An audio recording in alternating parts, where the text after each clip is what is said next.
A New Zealand medical authority is urging supermarkets to take alcohol off of their shelves. The New Zealand Medical Association said having alcohol in supermarkets normalized the drug and made buying it cheap and easy, meaning people put a bottle of Sauvignon Blanc in their trolley alongside their bread, milk, and toilet paper without a second thought. So according to this association, well over 500,000 New Zealanders consume alcohol in a hazardous way. They're citing costs of people being rushed to the emergency room, just a lot of stuff that they are citing here. Dr. Kate Baddock, the chair of the association, said evidence suggested alcohol was worse than methamphetamine, marijuana, and heroin because it was cheap, addictive, psychotropic drug. This is what she says. Alcohol contributes to domestic violence, many cancers, and car accidents. If you're putting alcohol next to your bread and milk, you are essentially saying having alcohol is the same as having bread and milk on a daily basis. Sarah, before we get into the rest of the details in this story, that quote alone, is that something that you agree with? Do you think that people are normalizing alcohol consumption to an unhealthy degree, to an irresponsible degree, by having it in the same place where you buy your groceries?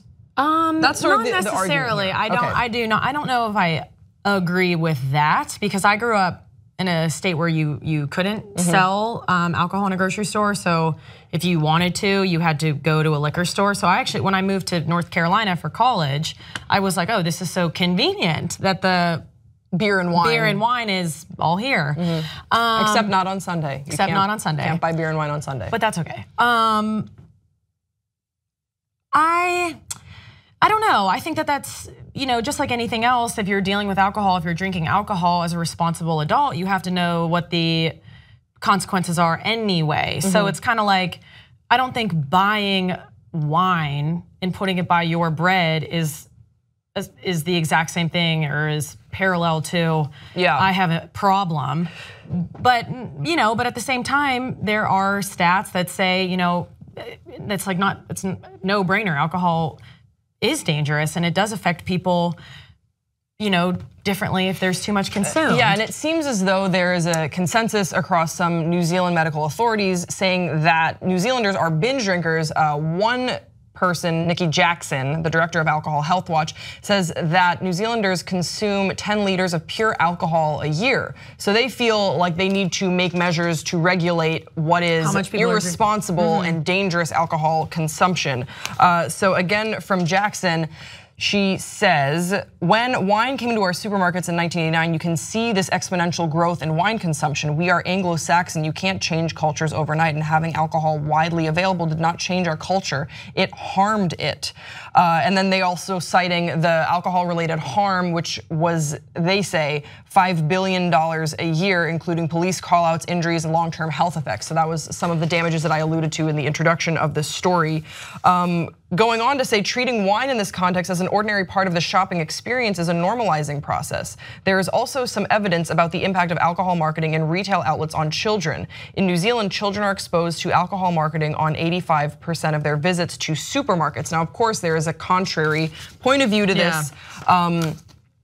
Basically, a spokesperson for Foodstuffs, who is a parent company of New Zealand's largest supermarket chains, says the majority of our customers are responsible consumers, and we think buying alcohol with food is a responsible way of shopping. Now, there's nothing in this article that I could find about hard liquor being available at grocery stores, so it's just beer and wine. Does that temper your view on regulation?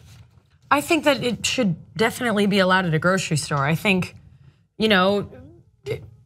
it's on the individual. If I would be curious, what I was thinking that whole time is when the United States, what our damages would be. If there's this New Zealand, which has like significantly less people than the United States, I would be curious what our number is in police call-outs, injuries, and long-term health effects, the cost of mopping it up. Well, actually, so as this report goes from the New Zealand Medical Association again, New Zealanders reportedly drink the same amount as Australians, but they do drink more than the United States and Canada, and they drink less than the UK and Ireland. Per person, but not per, right? Per person. Right. They're just saying, like, as far as drinking trends go, binge drinking trends go, that's what they can report.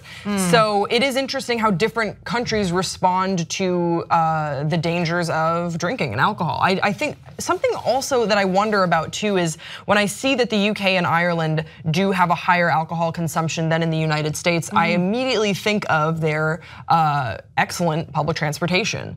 And I think that we don't, that's something that we do not have in the United States. And so there are probably, I would be willing to bet, way more car crash fatalities related to drunk driving in the United States than there would be in the UK and Ireland. Yeah. Because you can be hammered in the UK, in London, I have been before, and take the metro safely to your home.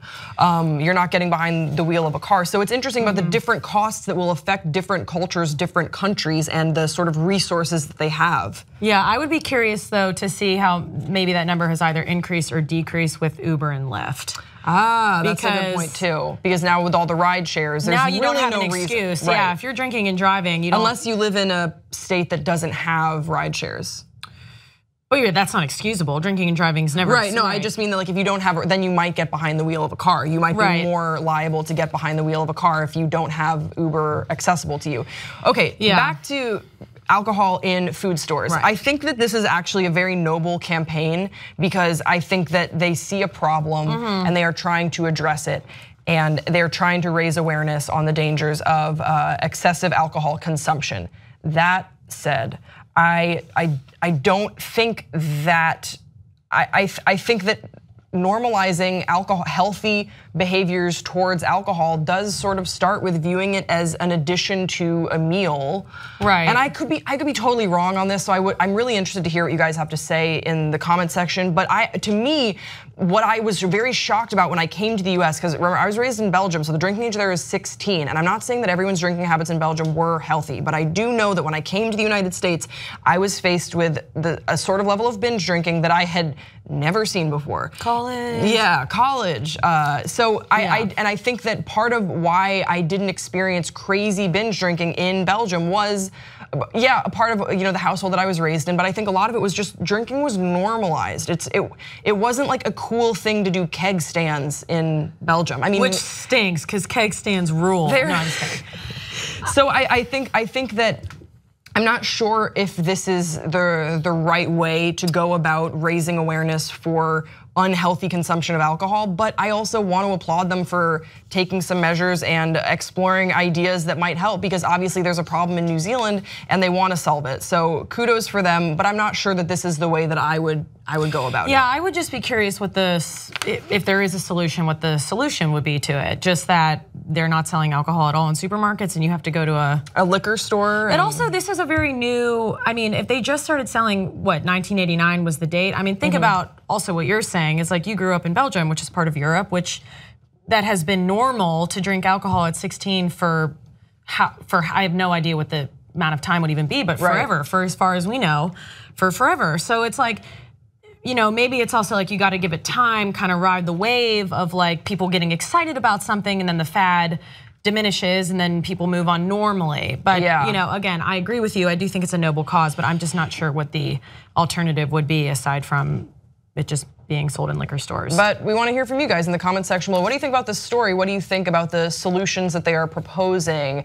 No alcohol in grocery stores. Give us your thoughts, questions, comments, and concerns. Don't forget to subscribe to this channel, and we will see you next time on Pop Trigger. Bye.